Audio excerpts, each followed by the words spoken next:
I have endeavored in this ghostly little book to raise the ghost of an idea which shall not put my readers out of humor with themselves, with each other, with the season, or with me. May it haunt their houses pleasantly, and no one wish to lay it. Their faithful friend and servant, Charles Dickens, December 1843. That excerpt was read from the preface of Dickens's A Christmas Carol, which today on Mythmongers, Laurel and I have a wonderful conversation around exactly what this idea was and what we can learn from it in the modern context. We took our time analyzing the Christmas Carol through the lens of watching the oh-so-fun and wonderful rendition of the 1992 Muppets Christmas Carol. And if you found this episode at all intriguing, we highly encourage you to give it a watch as you enjoy your holiday season. With that, enjoy the episode and enjoy your holidays.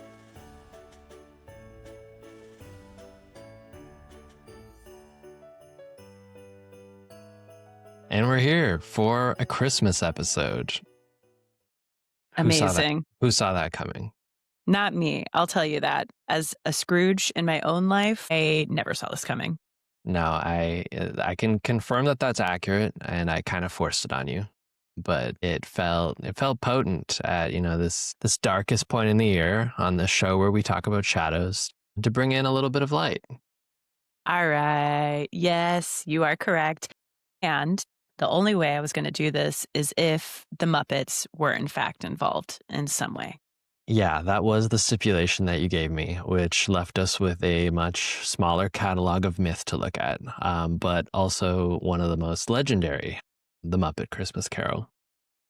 Absolutely. One of the most played VHS tapes in my very small VHS tape collection as a child. I think at some point my older brother and I knew every word, and it had to be taken away because it was too obnoxious for my mother to listen to us quoting the Muppet Christmas Carol, especially Rizzo, who is just potent. So good. So good. Yeah, you know that a VHS made it into like the Hall of Fame when mom hid it or took it away. That's a shared experience. It wasn't Muppet Christmas Carol for us, and although I remember my sister's, it was the Spice Girls. That movie mysteriously disappeared. But the Muppets were definitely on repeat for me. I think probably my favorite was Muppet Treasure Island, and Muppets in Space was pretty cool. And I don't know I need to look into the lore on this, but Muppets in Space is not on the Disney Plus catalog, but everything else is. I don't know if is there a controversy there? Did the aliens take it back? I went and found it. I bought it. Now I own it because I needed to watch it right after I watched the Muppets Christmas Carol, and I don't know what's going on there. Must be the rights were given away.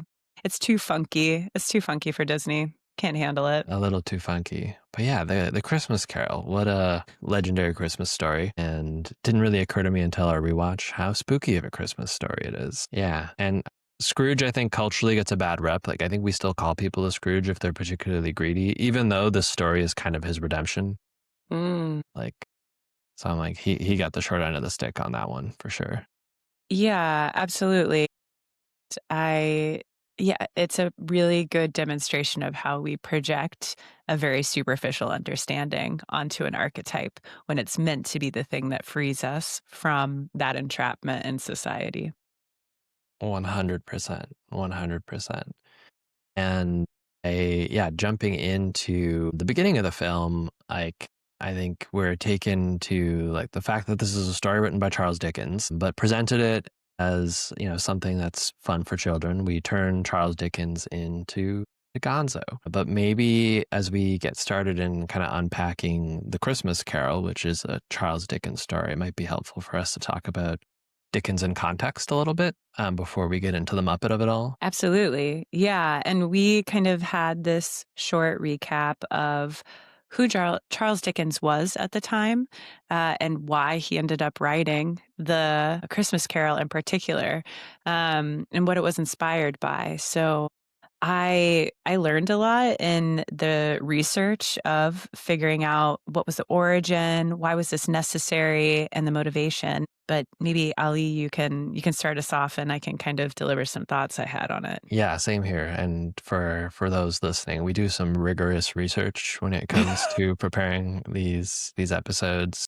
A lot of Muppets are involved. Many Muppets, many YouTube videos, many asking my AI assistant what it thinks about some of these ideas. And yeah, in this case, it was, and I'm not super well read on Dickens, and it's like I know he's a legendary author and core to the English tradition.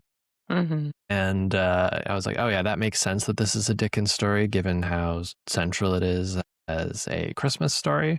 And it was really him existing at the height of the Industrial Revolution, the British economy at the time being turned into one of smokestacks and factories and mass production, something I think we're still living and experiencing today, and how it's transmuted over time. So this story does feel like a relevant bit of context. And him looking at that and looking at child labor. I believe he went to a charity ball about children who were suffering in these systems and was simultaneously looking for inspiration on the next story that would help him pay the bills, as he just had his fifth child. And that's kind of the origins of where this Christmas Carol emerged. And I think the other current that I think was prominent in England at this time that he pulled on, and we talked a little bit about this, was this like Gothic romanticism. I'm like, this is effectively a ghost story. And ghost stories have existed for a very long time. I think it's going to be maybe a bit of a trend on this podcast when I mention an honest name, but like there's going into the underworld and seeing your dead alter ego.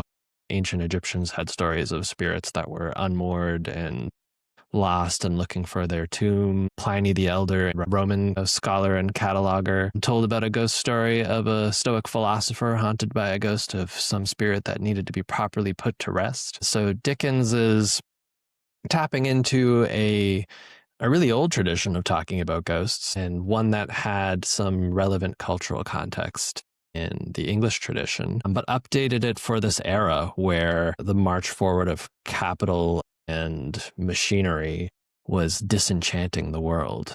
And I think he really ignites some more enchantment back into things through this story. Yeah, and one point of that research I found especially potent is that Charles Dickens himself grew up in child labor.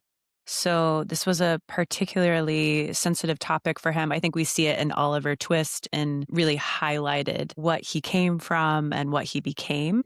The aspect of the prisons and the camps that are mentioned in the Christmas Carol were real at the time.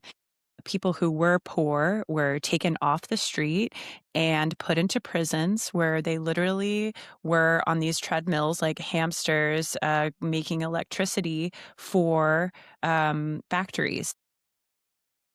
You know, Charles Dickens was an advocate for human rights and labor rights at a time where it felt deeply impossible to advocate for people in this way.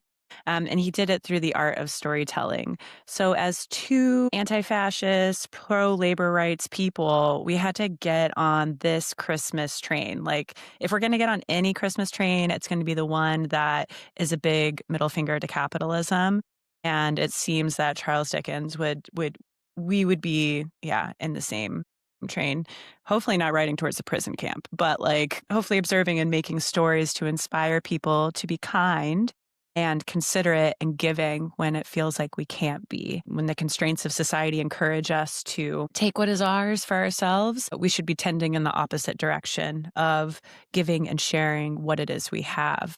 And Charles Dickens is I think fully demonstrates that in how he lived his life, how he told his stories, and how he encouraged community to act. And so, yeah, I mean, I didn't know all of this about Charles Dickens. And I was like, what if you can psychologically have an example of somebody who grew up to be his own childhood hero? Like, what a beautiful example of self. Now, I'm sure he had stuff that was wrong with him. I don't know. He seems lovely from the historical glance.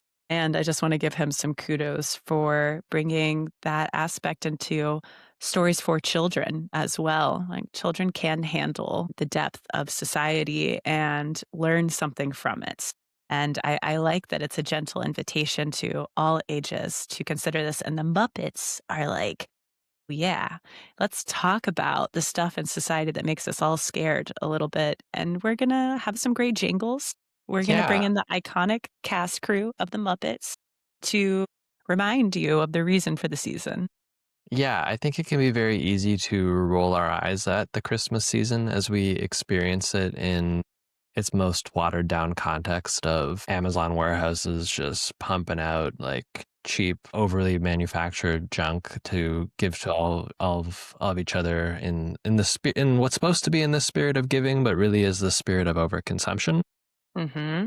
It's easy to forget that there is also a tradition that runs in parallel that is rooted in generosity, in compassion, and the story is really at the heart of that, where Scrooge is somebody who actually doesn't want to take part in either of those Christmases, doesn't care for the joy nor for the compassion, but is purely driving forward on this march of capital. And I mean, we see in the Muppets rendition of the film, like Kermit, who's playing Bob Cratchit, is like number one employee, is advocating on behalf of all the little rats that work in his. I don't know what they even do. They seem like they're just doing paperwork, accounting. I think their accounting house is what the book says they The are. landlord, right? Doesn't he? Yes. Yeah. Yeah. So I think they're a bunch of accountants being overworked, and he wants them to work on Christmas. Kermit's like, well, it's customary that we have Christmas off. And to me, I always think of Christmas as the darkest point in the year in the Yeah. Northern Hemisphere. It's kind of nice to just shine a bunch of lights and hang out with people we like to Yeah. just give us some energy to charge forth into a future of warmer seasons and warmer times. Mm-hmm. And I'm in Germany, and here the foundations of what is considered Christmas today were Yule, which also existed in England at the time. They were sort of transitioning out of that pagan tradition into Christianity. And the deal with Yule is that there were these mischievous ghouls, these mischievous ghosts that were a part of it. And I love that. So, like, here's Charles Dickens claiming that, being like, okay, let's talk about the pagan roots of the holiday while simultaneously bringing in the myth of St. Nicholas, which is a German tale from what I know, that kids used to put their shoes outside. And St. Nicholas, the actual person who was a real person, would leave apples in the children's shoes, especially the poor children. So they had food on Christmas Day. And this is sort of, this is really what we should be thinking about around this time of year, not like Coca-Cola Santa Claus, like bringing you like all of this unnecessary abundance with no one to share it with. Now, the abundance can be necessary if there's those to share it with. We'll get into it. That's the whole moment we're getting to. I did always wonder as a child how Santa and his elves managed to make Nintendo consoles, Mm. like whether they had a licensing agreement with Nintendo, like what the manufacturing process was like. I was a weird child thinking about these things, but it didn't fully add up. Yeah, there's a lot of the corporations are all based in the North Pole or Yeah. Delaware, either one. Either one of those. 100%. Yeah, and I like jokingly call myself a Scrooge, but not the Scrooge that likes to, has the money part of them, but the part that really hated Christmas for a long time. It was it was a marker in my life where I left living with my mother and went to go live with my father. It was actually like on Christmas Day. It was quite intense. And everybody wants you to be happy on Christmas.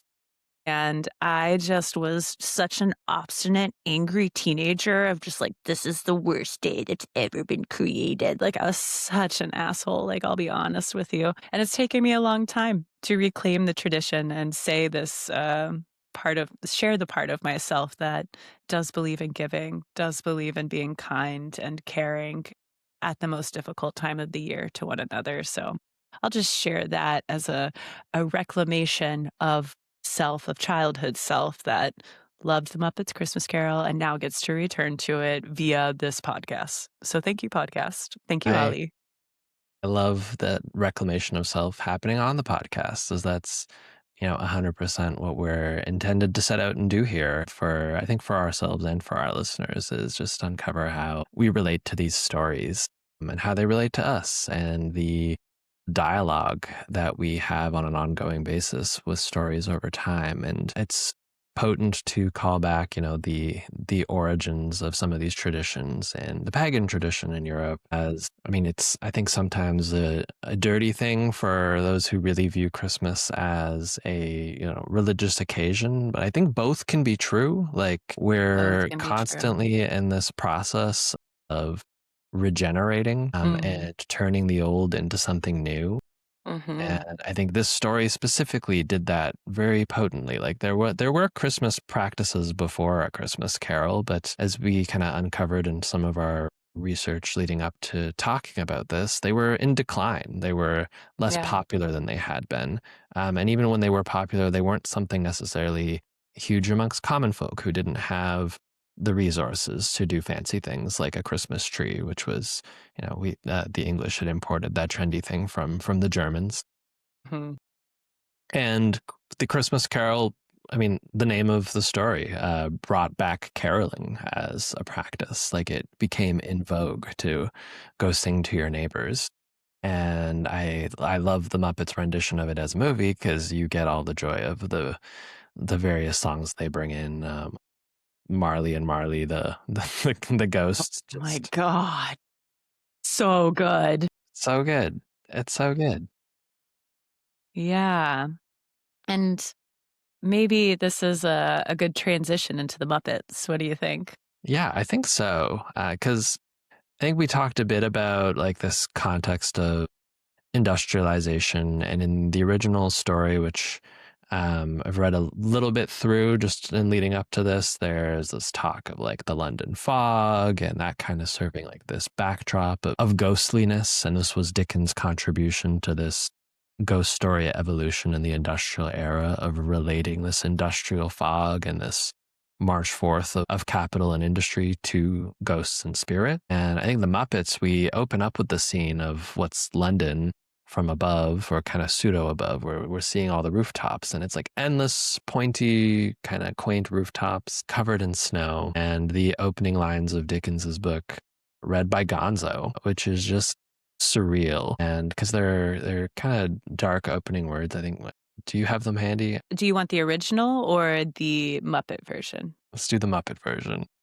Okay. So first, Gonzo basically says, I'm not Charles Dickens, but I know the story like the back of my hand. And I love this, that the Muppets give you permission to inhabit the author if you know the story, as long as you know the story. So then he goes, Jacob Marley was dead to begin with. And Rizzo goes, What? What? Pardon me?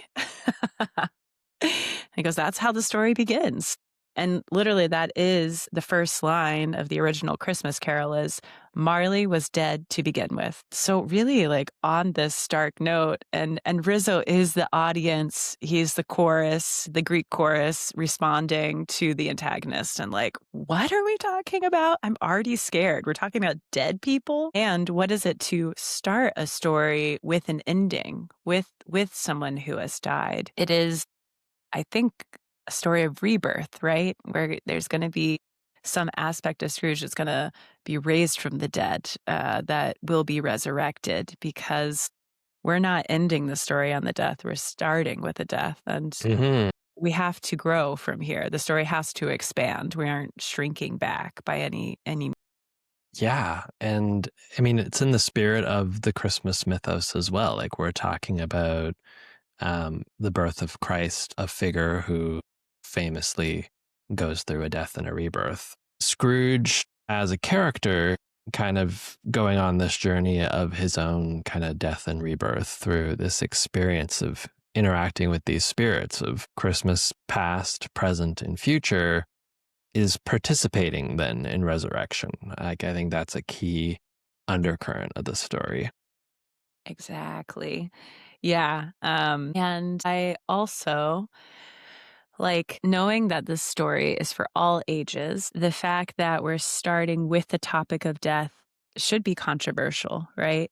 Should be something that people say, this book is not for kids. This story is not for kids. But as someone who loves to talk about death, I am so fascinated with how large a part this story plays in culture. It does a lot to explain why mortality brings us such importance to life, why it brings us the meaning of life. When someone dies, you aren't given any more chances to have character development. And Marley is this perfect symbol of someone who lived a life in a particular way that was not really cherished or loved by his community. And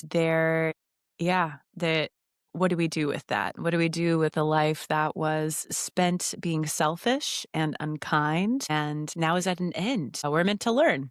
We're meant to learn from it. Yeah, and the Muppets as the vehicle for teaching us this, I think is so potent as it invites that one colloquializes the language of this old English story into something an audience today could watch and go like, yeah, this is accessible. And so just thinking about how the Muppets then take this topic. In the original, we really get into the details of Marley and then of Scrooge's office.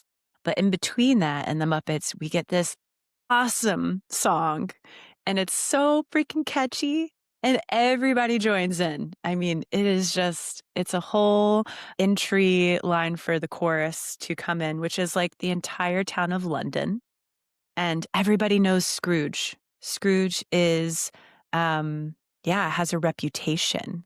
All of the people are showing up to basically say, here comes Mr. Humbug, here comes Mr. Grimm, and all of the little characters we meet along the way that are going to give Scrooge the stage for transformation are letting you know, like, this is where he is at this time in his life. But it's done in this cheerful way. It's kind of like, that asshole over here, what a funny guy. And you can imagine, like, this is how the Muppets always are. They don't get down and out about a certain character. They're just kind of like, well, okay, moving on.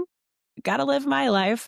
And it is this lesson of like how Muppets eternally return to themselves always. They don't get caught up in someone else's drama too much. And I think children love that. It's like it feels so central to them. Like, why would I care about him? Okay. Yeah, and I think there's something to be said that like he's walking through this town and everybody else in the town is either a Muppet or one of their puppeteers. I think that's one of the realities of the humans we do see in the background is they are puppeteers as well. I know that as well that set was, built on top of where the puppeteers could be doing their work. So like Michael Caine's strolling about as the Scrooge in a very confident kind of way, but actually stepping over holes in the ground where puppets may have been popping in and out of. They, in showing that contrast, like rather than them just being any extra, it like really just builds this world of whimsy and magic, which I think also does actually lend well to the gothic ghost story that we're in the middle of. It's like, okay, yeah, this is something outside of reality. It's mythological, it's magical, it's fun, it's childlike. And as you said, like tying that into this story of not only opening up with death, but then getting to him going into his office and seeing him work all of his Muppets into a frenzy, and how much they fear him. It's funny when it's a bunch of little Muppet rats. It probably would be a very different image if those were actual human beings that were cast. Right. And I will say that the Muppets still allows for this sensitivity to pull through the story. Like, we aren't completely divorced from grief in the narrative of the Muppet Christmas Carol. But we do start out on this light note of like, okay, we're gonna give you a little gentle introduction to how we're gonna get here. But ultimately, like, I cried. I still cry. Like, this is a very touching way to get to the central part of why this story is so important. But we kind of got to start out with all the rats singing, "This is an island in the sun."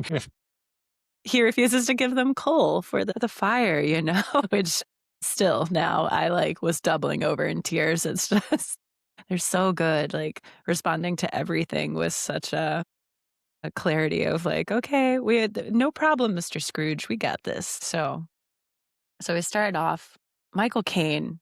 Michael Caine's performance is just freaking legendary. So legendary. The Muppets are cool, but Michael Caine, what? I don't know. As a child, I was he scares me. I'm scared. But I'm also I want to know what's going to happen. And he takes us on this journey. And I love the Muppet movies for this reason when there is a human and they do this particularly vivacious job of standing next to a Muppet and treating them like a human. That creates this beautiful sense of trust in that actor of you just have to be a good Judy. There's no way that you're a bad person if you can sit with a Muppet and deliver us the story of the Christmas Carol from the point of the villain. Yeah. Wow. Impeccable work, Michael Caine, if you're listening to our podcast, which I assume you are. Of course Michael Caine is. I'm going to send this directly to... We're going to find your agent's number, Michael Caine. Insightful narrative in this podcast is really important. Yeah, I think it came up in the research that he really wanted to deliver it as if it was a Shakespearean delivery of this play. He wanted to bring the seriousness, and that does so much for driving his character forward and making his character real and palatable. And really does lend to those tearful moments where we can see as the story advances, his regret, his anguish, his love and his hope, all of those emotions so potently displayed and carried by the one human, one of a few humans in the casting. Mm-hmm. Yeah. And this notable difference about who is human and who's not human, I think are particular points of the story to see who has, one might say, a transformation of consciousness, who goes on a journey in this saga. And in particular, we're meant to look at Scrooge, his nephew, and his nephew's wife, Fred. They all have a transformation that happens due to Scrooge. And all the other Muppets are kind of the same. They're just who they are. They don't need the transformation. They're kind of actualized individual selves. And we can look to the Muppets as this sense of self that has incorporated shadow and anima and ego in this aligned way. No matter how goofy or strange or weird they are, they have no doubt in who they're grounded in. But Scrooge and the general everyday human has to go on this journey of self to return back to that central personhood. I love you articulating the Muppets as an actualized self, because I think it's easy to get lost sometimes in the definition of self being an individual. But the reality is an individual is a collective of a number of different components. And yeah, the Muppets can transpose into various storylines, and Kermit's still Kermit, Miss Piggy's still Miss Piggy, Gonzo's still Gonzo. And yeah, I think, and also somewhat of a Muppet trivia lore. I don't think Gonzo and Rizzo were a known pairing before this, but Exactly. after this, they're two peas in a pod.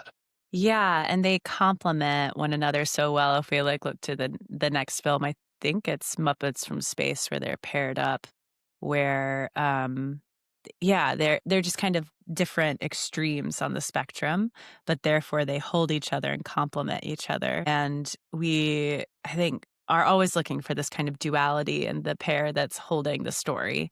Mm-hmm. And Gonzo in particular is this, you don't know what he is. He's not a bird, he's not a bear, he's not a fish, there's nothing we can really ascribe to his personhood. And so therefore he can take on the omnipotent author from his very strange articulation. And Rizzo is, very much the Muppet who always is going to make a joke of it no matter what. And we kind of need those balances as we go through the story. Yeah. Yeah. I think Gonzo, as anachronistically placed as the Muppets are in the universe, like gives a very confident Dickens to a Rizzo who's kind of scared about elements of the story, expresses surprise, like also shudders when he sees Scrooge and his cruelty. I mean, shares in common with some of the characters that are in the story, like those, like there's tons of rats that are being mistreated by Scrooge. So, and I think we get to experience an almost like an audience like reaction Mm. through Rizzo responding to what's happening in front of them. Okay, yeah, and this makes me think of, like, throughout the movie, they're always, like, suspended somewhere, like, they're, like, in a window or in a tree or on a light post, and, like, Gonzo is just acting like, "This is everyday life, this is how we go about it," and Rizzo's freaking out. Rizzo's like, we're gonna fall, I'm gonna fall," and Rizzo does end up falling mostly Yeah. every time due to his anxiety about the situation. Which we need, you know, we kind of need that juxtaposition of the omnipotent author and then us who are kind of there like, where are we? What are we doing? Okay. We're just looking into Scrooge's little den right now while he talks to the ghost of his dead partner. Cool. Yes. Yes. Yeah. And multiple points, the running gag is like them being on the windowsill and the window being opened and them never learning that is going to be the threat. I think at the end of the movie, it happens at the final time. And Rizzo asks Gonzo, like, should we be up here? And Gonzo's like, well, it could possibly go wrong. Scrooge is in a much better place now. And then Scrooge opens the windows and shouts Merry Christmas, knocking them off once again. Absolutely. Absolutely. Okay, wait. And I feel like I forgot to mention that I love how the Muppets begins with the tiny little rabbits. I don't know if that was significant to you, but how it begins and ends with the little rabbit character for me was like, okay, we don't have to talk about the children that are in the labor camps because we had just have this tiny little homeless rabbit. And even at the end of that day, they show the little rabbit falling asleep in a trash can while everybody else goes inside. Like the Muppets are not afraid to get like real with you. Like the baby rabbit little boy does not have a home. He has no parents and he sleeps in the garbage. Like, think about that, kids. And I remember thinking about it as a kid. I was like, why doesn't he have a home? Good question. There are children in your community that don't have homes, you know, like Mm, think about it. Don't ignore it. It should be yeah. there. We got to thank the Muppets for that. They aren't shying away. I also found myself, and I don't know if I reflect on this as a kid, but the fact that they are cooking a Christmas turkey and many of the Muppets are themselves animals felt a little like, okay, this is also dark in its own way. Yeah, there's a lot of jokes around like when the Muppets eat or yeah, like Gonzo's love for chickens and then like people are eating chickens in the movies with him, which is a really beautiful commentary on how we treat animals as separate from us. Mm, And I think in later films there's more of like a vegetarian commentary on it. But it's so funny when like the Muppets are doing it. Like there's a cow and someone's having a steak, and we're like, how can that be? But we are not so separate from mammals yeah. that we eat, and we make this distinction all the time. But I'm sure if it was like an alien race looking down on us, they would be like, well, that's kind of fucked up right now. Yeah. Because I mean, everything on the earth is in itself and is a self. And I mean, then this is one element of, the why ghost stories are also potent is that we survive whether we're vegetarian or not. Like we're killing something in order to sustain ourselves Mm. because plants have life and do experience things as well from what we have been able to measure. Mm. Mm. Yeah, this is a whole wormhole that we could get into. Yeah, yeah. Okay, but I'm interested in the appearance of Marley. What does that mean? What is Marley? What's his like archetype? What's his like myth symbol when he comes to Scrooge? Like, are we in a hero's journey here? Is this initiation? Like, what's happening? Yeah, this is interesting as it feels like it's some part of Scrooge's psyche waking him up to the way that he is. Like we see how Mm, he is at the beginning of the film. We see how he's perceived. He's distant. He doesn't have anyone close to him. Even those who are close to him, like his nephew, who invite him in, and they're like, hey, Uncle Scrooge, like, it is Christmas time, it's time to be generous. And he like laughs that off. We get a Mm. hint in that conversation with his nephew that he also finds like love and romance and marriage to be like not worthwhile. Yeah. And then he goes home and he's sitting in his like comfortable bedtime slippers and his robes, signaling like comfort. And he's next to the fire. So all this like very comfy kind of image. And then this specter busts into his room, also portrayed as a Muppet in this case, but Two of the and best Muppets. two of the best Muppets. And it's like, and he's like, spirits, like, do spirits actually walk around here? Like, what is this? Like, who are you? And we see for the first time Scrooge surprised and scared. Not that we've known him for very long, but for me, I remember as a child, like seeing him scared, I was like, oh my God, this guy's scared. Oh shit. And we see this foreboding that's happening, that something is about to happen to Scrooge that we don't quite understand, nor does he. And they are here to send a warning, is a warning about the outcome of who Scrooge is in the moment.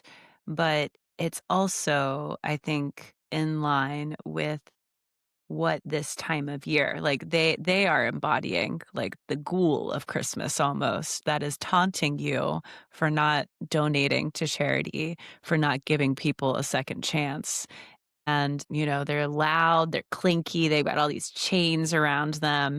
And they are also these characters that really punch down on Scrooge if we look at the flashbacks. Like they were not nice to him. They're constantly making fun of him. They weren't really his companions. And here they're coming back to haunt him just as Scrooge thought he was free of their tyranny. If we think about our own psyche, these things that we feel entrapped by other people or concepts or belief systems, when they go away, it doesn't mean that they're actually gone. We actually just have to start doing the inner work once that thing has died or passed on into another dimension. Now it's our job to start untangling how to take that part out of self, which is what Scrooge then is invited on the journey to do. Yes. And I think that's where these three ghosts that he then gets visited by really are somewhat of, to me, I guess, the archetype of individuation, in that he has to look to and integrate his past, his present, and his future in order to really step into himself. And I think we can say that he stepped into himself by the end because we see this figure who like enjoys life and enjoys to be alive. Like he comes out at the end like just so excited to be living. He almost doesn't know what to do with himself. Yeah. And so, yeah, then we get The Ghost of Christmas Past, which honestly, in the Muppets, freaked me the freak, like freaky. Probably the creepiest of the bunch, to be honest. Like as a puppet. So creepy and like really ghostly, the smallest of all the puppets for the segue of the times. And speaks in this like little voice that I imagine a ghost that's going to haunt me has. Like I'm terrified. And I feel like I should be maybe like comforted by her, but I'm totally freaked out. Like I do not want her to bring me into the past, but it is a perfect embodiment of like what memory is, and how we really cling to old stories. And she's this tiny little child that barely is seen. Like she's translucent. None of the other Muppets are translucent. And she has these qualities of almost being a human, but not quite. Like there's something off about her. And that's like such a gorgeous depiction of perhaps past traumas that we hold on to of being almost human, but we've created all of this crazy narrative around it that keeps our psyche holding on. And she leads him back to the most despairing moments of his life, that he didn't have family around. He lost love and he was kind of always an outsider. And we see that he never fit in with anybody except his teachers and the people who like took him under his wing, right? Yeah, I think we even see, and there's one image as it pans to him as a child in school, and we have these Muppet statues of Aristotle, Dante, Moliere, and Shakespeare. And it's like this kind of almost beautiful way to represent too, like his companionship was amongst like ideas and books and stories. Like he's witnessing himself as a child, and he even then is going like, yeah, this was a great time of year to do extra work because everybody else was busy doing Christmas things. Like he didn't recognize that loneliness when he first sees it, even, and really is this ethereal kind of nature of how we see the past. Like we're not necessarily looking at it with objective lenses. We've told a story to ourselves, often to protect some element that's hurting. And these ghosts are really pushing him in ways to go confront that which hurts. As he goes through this experience, he turns to the spirit and is like, please, no more. Like, I am done. Yeah. Take me out of here. And the spirit in its creepy little voice says, I'm not going to try to imitate. They No? are what they are. Do not blame me. Like it's the past. It already is. And I think that's a very sobering realization many of us have on the path of becoming who we are. Uh, like we discover how our own state of being is rooted in the environment we came from, which is rooted often in like imperialism and colonialism and war and things that our ancestors had to flee from and lack. And it can make us feel quite small. It can make us feel quite lost on the journey when we've kind of maybe first uncover that. But is also something we do need to push through as it becomes this powerful thing we can wield that allows us to kind of shine our light into the darkness. And I think that's very much why Dickens puts Scrooge through this in this very way. Yeah, and if we also, take our attention to that time, something that Christmas Past gives him are these caretakers. Like we have the what's his name? Sam Eagle, the schoolmaster, is taking care of him. We have Fozzie the Bear, Mr. Fozziewig, who is trying to remind him of like why this time of year exists. And then we have his love, who I'm trying to remember what we don't I don't know if we get a name of hers, but yeah, that he fell in love on Christmas with somebody and that there were such gentle parts of himself that were not all alone. They actually were in relationship with others. And yes, there was some disrepair, but there was a lot of hoping to bring him into the moment that he wasn't really aware of, and that's why I think he kind of pushes it away at first. Is like his heart can't take the fact that there were people who were nurturing and loving around him because there was such hardship going on at the same time. I think this is also part of trauma is that when there is disrepair, we tend not to remember those that stood by our side or those that stuck up for us or those that welcomed us into a moment while we were heartbroken or fleeing something. And reviewing the past allows us to see those little specters of light like within ourselves but also within community and others around us.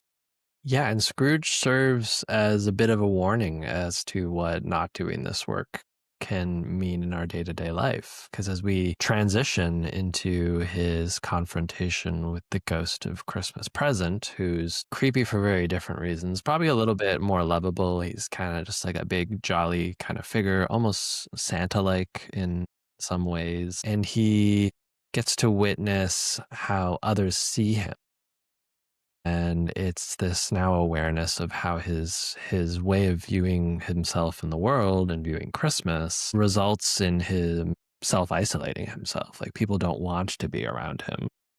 He's not, it's him watching his nephew having a dinner party and playing a game. And the butt of the joke of the game was that Scrooge was this unlovable creature that you would not want to be near who lived in the city. Yeah. And to go back to Christmas Present, like when we think of being in the present moment, it is the biggest thing. right? It takes up the entire room just as that puppet does. It's like, yeah, I just love the puppets so much because they're taking everything so literally. They're like, okay, Christmas presents, like, especially if you grew up in a traditional Christmas environment, like, the whole holiday takes up everything. And here he is taking up the whole room. His voice is booming. And he almost immediately brings Scrooge into the moment. Like Scrooge can't help but be caught up in the joy of his presence. And that I think is also an indicator of perhaps a philosophy in my life I'm really learning to attune to is when we're actually in deep presence, when we're not caught up in the past and we're not caught up in the future, we're inhabiting such deep joy because there's no other way to be in that moment. We don't have any sort of fixed outcome. And so when he meets the ghost of Christmas presents, like he wants to celebrate with him. And unfortunately, the ghost needs to give him a lesson. And the lesson is if you were a fly on the wall, this is what you would see and this is what you would hear. And it's not his family member that's going to help him transform.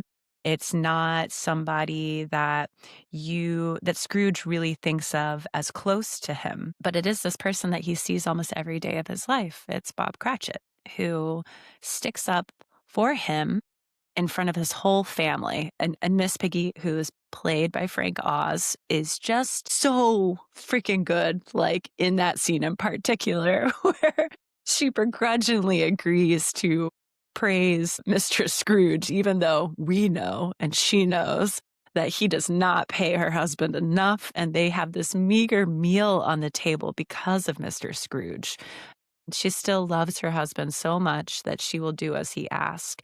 And even Tiny Tim joins in to the gratitude. And this is what touches Scrooge in the presence of seeing those that talk about you in rooms that you're not in. This is a really good indicator to think of in your life. What do people say when I'm not around? I think I've seen this meme in the last couple of years. It's gone around the internet and it's like people who talk good about you in rooms that you're not in, like those are your people. And we can often think about our community in this way.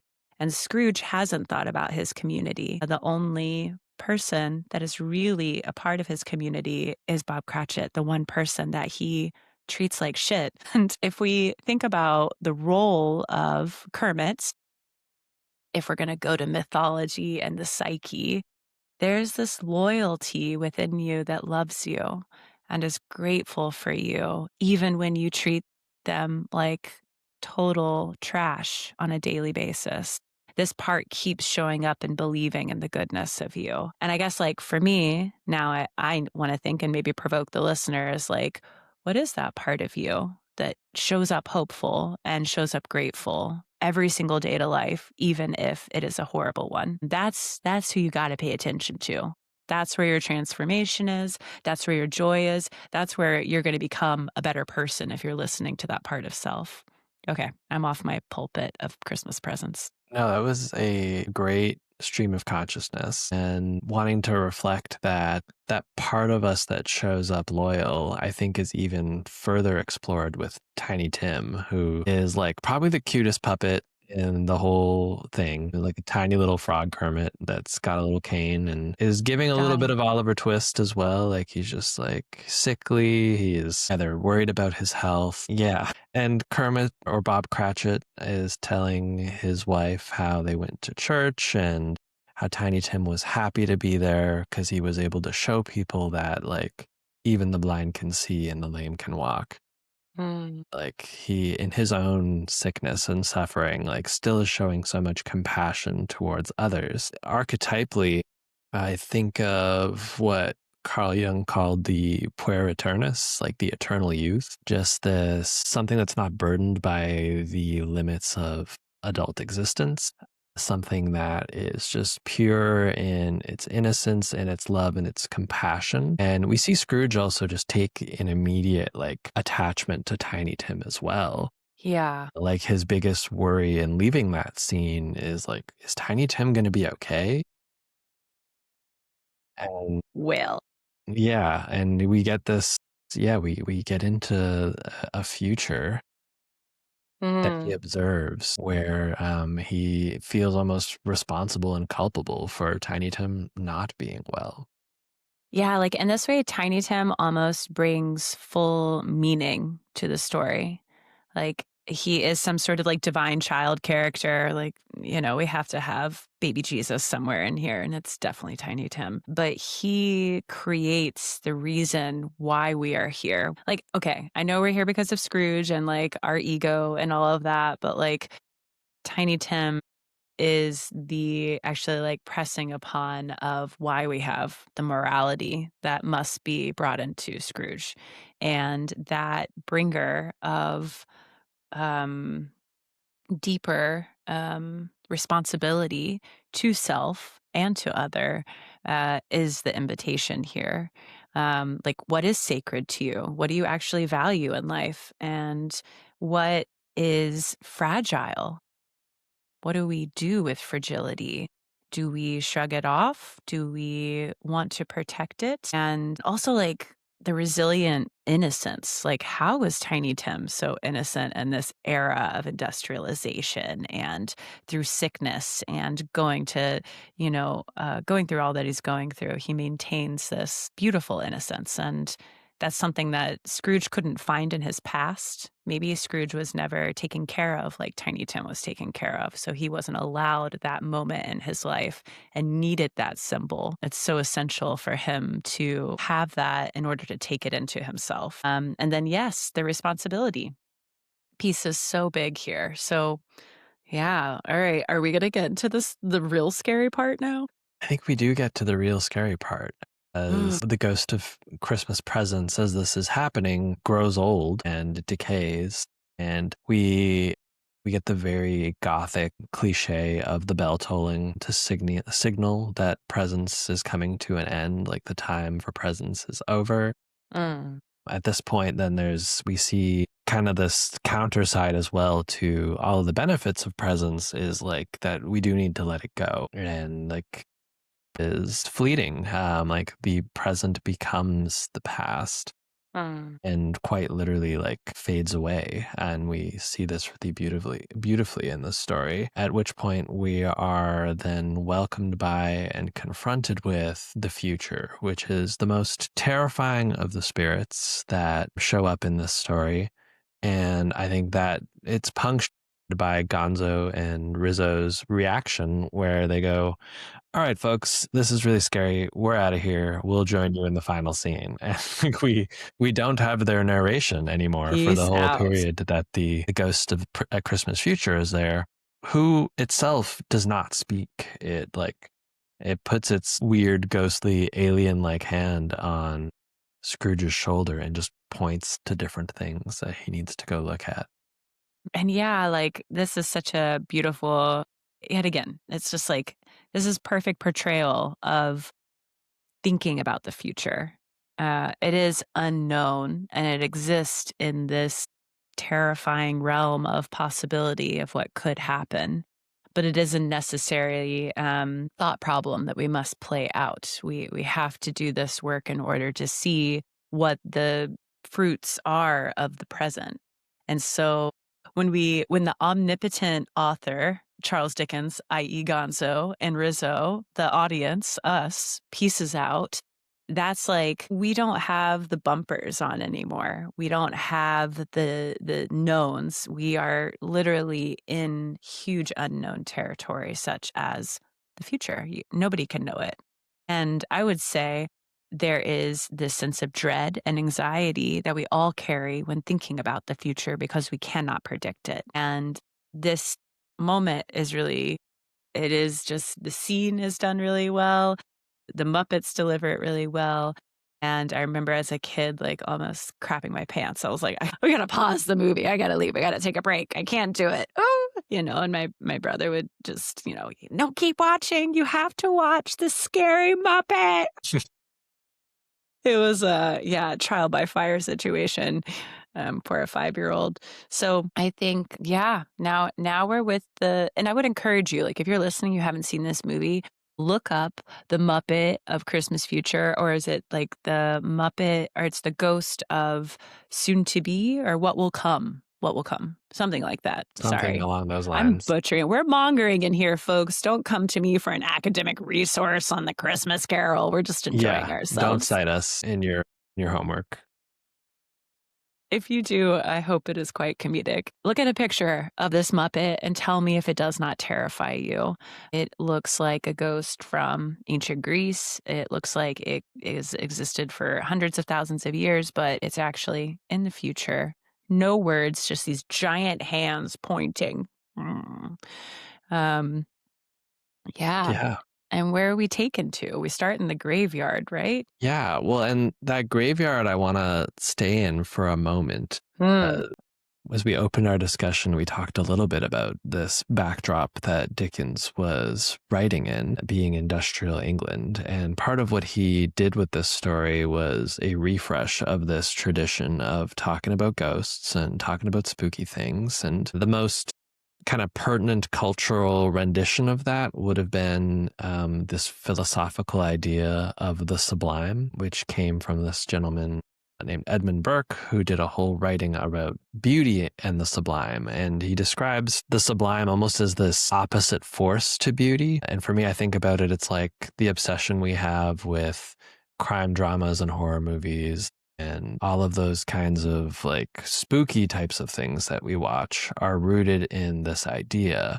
And this graveyard in the Muppets Christmas Carol is the biggest nod to like that Gothic tradition, not only in this really spooky figure of the ghost of Christmas future, but like the church, the like decaying graves, even as we get into like who's buried there. And like, even though it's not that long ago of a burial, like it's covered in snow, it's like super mysterious.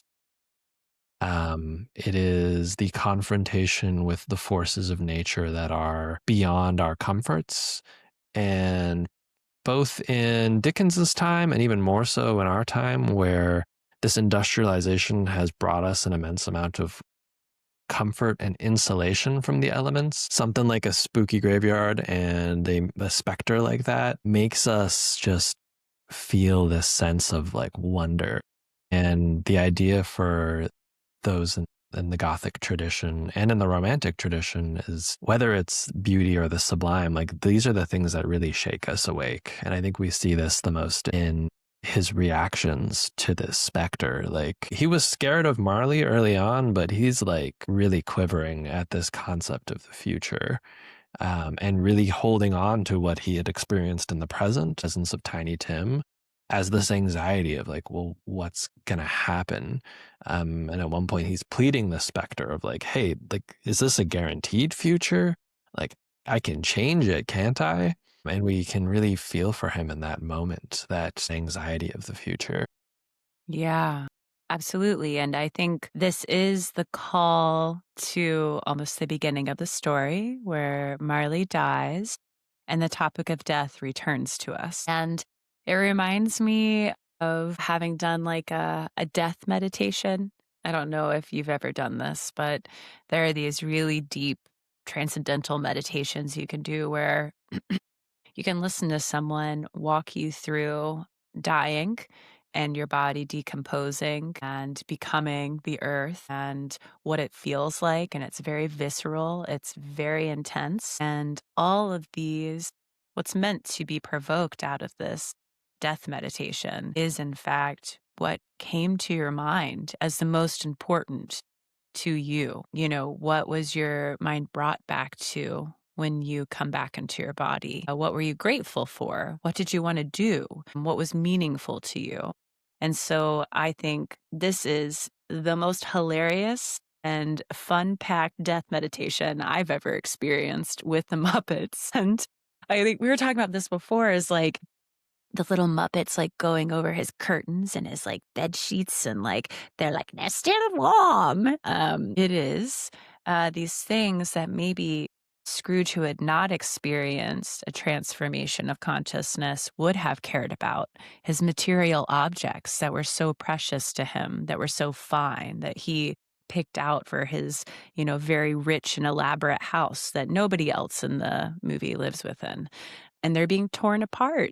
They're being ripped apart, and someone's going to turn them into something else, and they're selling them, they're peddling them. And he is not interested in the material objects anymore. He's interested in, like, who are they talking about? Who is this person? Tell me, spirit. And then the attention goes away from him to Bob Cratchit. This is the shift in narrative that's really important to observe, because just as like in a death meditation, some of the thoughts are very egocentric, and then it really becomes about the people we love and the people we care about. And that transformation shows that Scrooge is already a changed person. We don't have to get to the end. Scrooge is already thinking about other. The narrative is following Scrooge's attention and energy. And so we are taken there for a reason.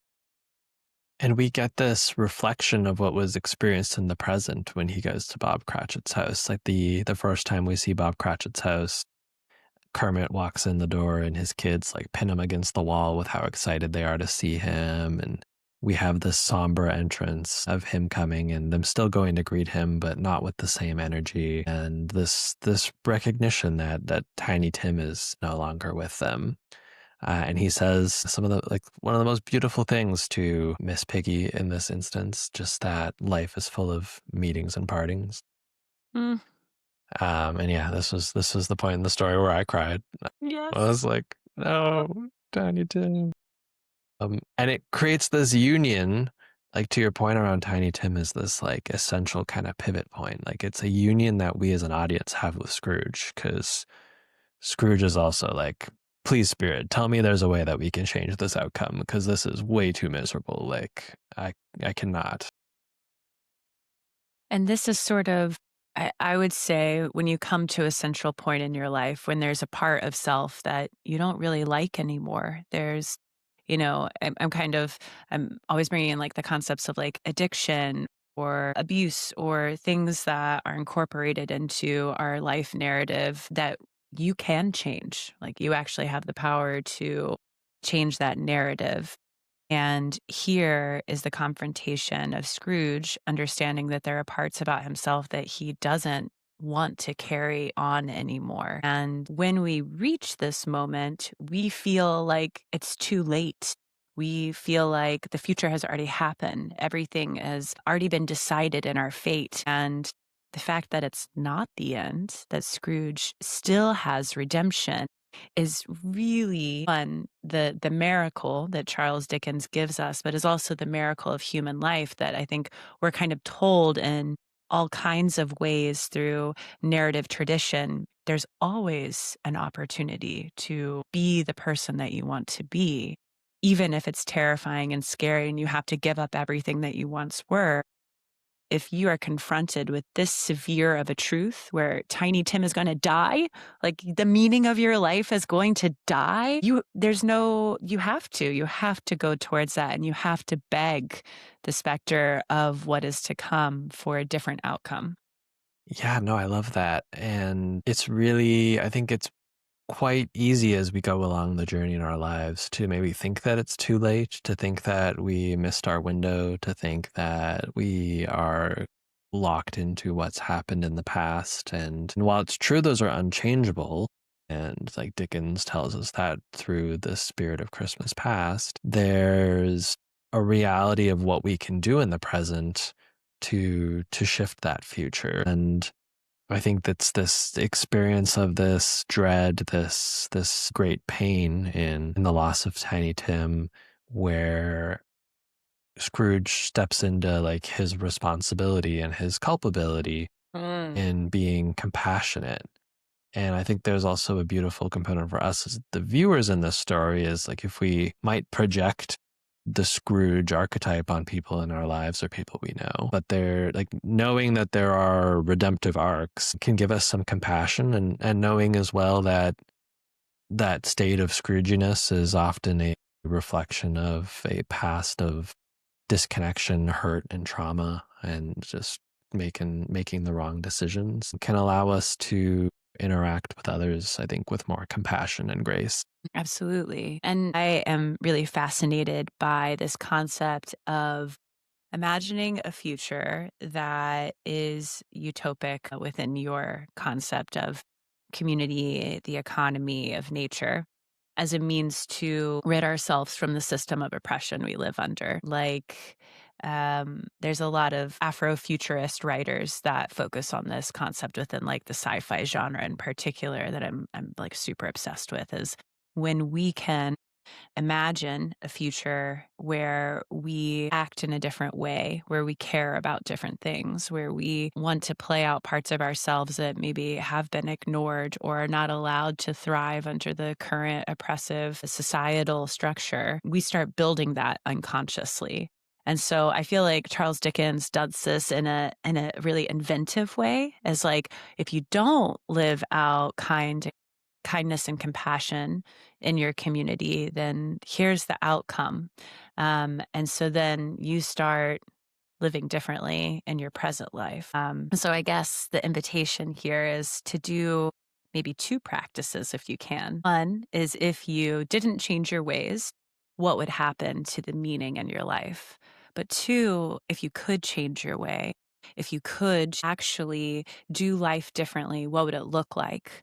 And, you know, I don't know if this has ever been implied, but Scrooge might have died. And we're given like this weird hallucination if he woke up a different man.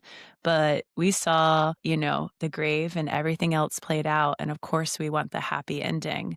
But there is sort of a reckoning of self. And maybe this is because Scrooge was reborn. And I wonder what that means when we are reborn. What happens? What are we given?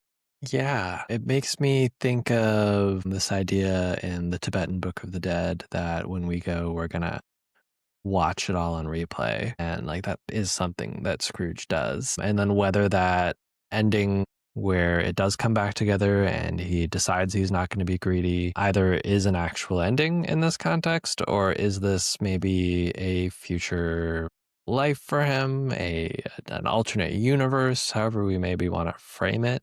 Hmm. And I think to your point around like imagining like this utopic vision of the future, I mean, I get into this with my friends sometimes, as it's almost easy to be cynical and pessimistic because it Hmm. like makes you look smart. It's like, oh yeah, like just look how terrible everything is. How could you not see it as terrible?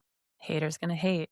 But making this choice to see the beauty while also learning to be comfortable within the sublime, Mm, like something about the terrors that lurk in the darkness that are a part of this weird and mysterious experience of human life yeah. are all components of what makes our limited time here so precious. And to your point, like this, what Charles Dickens does with this story, and I mean, I love that we're talking about it as it was kind of the seed for the birth of this podcast was how do we leverage storytelling as a constructive tool, and I want to call it like, a constructive tool because I think storytelling can be used as any tool in various ways, Yeah.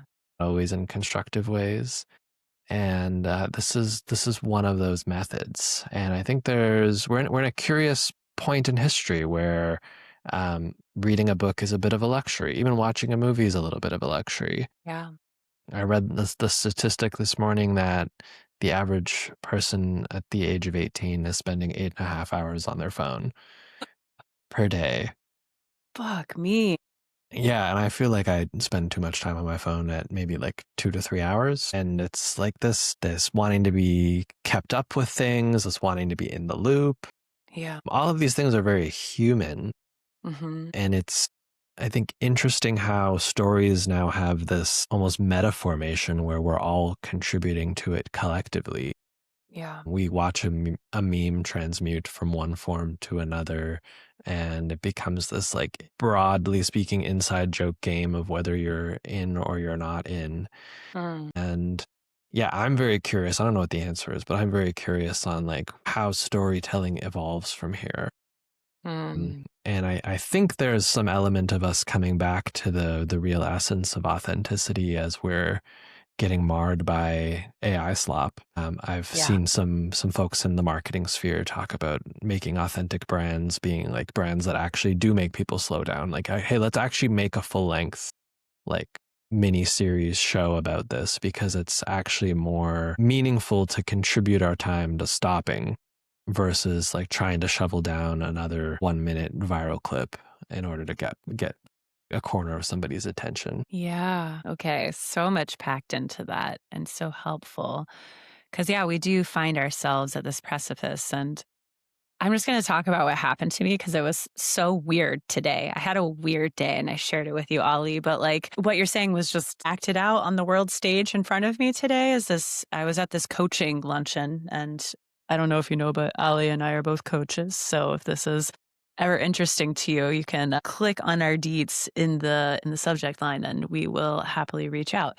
But anyways, I was feeling really nervous about this coaching luncheon, as I don't feel like I fit the profile of most international coaching foundation stereotypes. And so I showed up kind of really like covering my tattoos. Like I had a scarf on and like, I was kind of like looking down and trying not to draw too much attention. And of course, a lot of attention was drawn to me anyway, because I was being weird. But this person sat next to me and they were like straight up to this group of like business coaches. The apocalypse is coming, you guys. This guy went on a 5-minute rant. He was like, the apocalypse is coming, and I have been given the divine messaging to prepare everybody because at the end of the apocalypse, it's going to be really beautiful, y'all. It's going to be everything that we need society to be, but we have to go through this time. And let me say, the business coaches were not enthused by this message. They were very, very German in their response. They were just, okay. Really trying to interrupt politely to make it stop, but he was not one to be stopped. And I feel, though, that this madman speaking truths and lonely gibberish was beside me, telling me what you're speaking to, which is that we are in this precipice. There is some part of this society that cannot survive. We have fascism leaking in all corners of the West right now. We have technological consumption at an all-time high where people are not interacting with other people. And there is this dismal sense of gloom that is just being communicated about over viral memes. Like we don't even authentically talk about it in a real way anymore because sarcasm is so much easier for us to hold it within. Mm-hmm. And I feel like, to get back to the Christmas Carol, like we're really confronted with the sincerity of the grief in this moment. Like even the Muppets can't help us escape the grief of Tiny Tim. Like there are children dying because of the Industrial Revolution and because of forced labor. And Charles Dickens is not going to take a step away from that, nor should we in this moment. We are in this cultural precipice, and it is only up to us. There's no other species that's dominating the planet like we are at this moment. And we have this collective power to change things. Will we? I hope. But this madman seems to think it's going to happen anyway, and a lot of us are going to die along the way. So I guess the call to action from the madman at the coaching luncheon is that we have to band together and become our higher selves. If you ever want his card, you can also leave a comment, and I definitely have it. Like you were the only person at that table who took it, potentially. Yeah, absolutely. And I mean, to that end, if you're somebody still listening to us two nerds talk about Christmas movies and myth and the end of the world, like I think this is a part of the change, is making an intention to consume something with a little bit more intention, still having fun with it. Like it doesn't all have to be serious. I think we can have mirth, and mirth, I think, is one of the key tools we have when, again, used effectively. I think sarcasm can be a way that we take mirth and like soften the edges of our cynicism and our despair. Yeah, And that can be helpful when there's a lot of despair. absolutely. But let's also breathe in some optimism, some Muppet-like optimism. Yeah, and perhaps give the opportunity to like the Scrooge within us. And, I'm often talking about the fascist within us. We all have these parts of selves that we have to deal with right now, which is why we're here at a cultural precipice that contain parts that we think are disgusting or hateful or not good. And where are they on our journey right now? And how are we facing them? How are we talking about them and bringing them into their transformation of consciousness? Like, yeah, what is your tiny Tim, so to speak? What's your meaning of this time of year for you? All of these are really relevant for, yeah, the collective right now. Super relevant. With that, I think we can say Merry Christmas and Happy New Year. Happy New Year, y'all. We'll see you in 2026. Who knows what's coming next? It could be a kids' movie. It could be a foundational myth that defined the Western canon. You don't know because we don't know. We don't know either. And I feel like we almost got more depth out of the Muppets Christmas Carol than we did out of the Odyssey, but I'll let the listeners be the judge. I mean, I feel that way too. So we'll see what happens next year. And yeah, if you do want to hear about something, if something's exciting to you, leave a comment, send us a message, and we hope to hear from you. So Yes. All right. Take care. bye.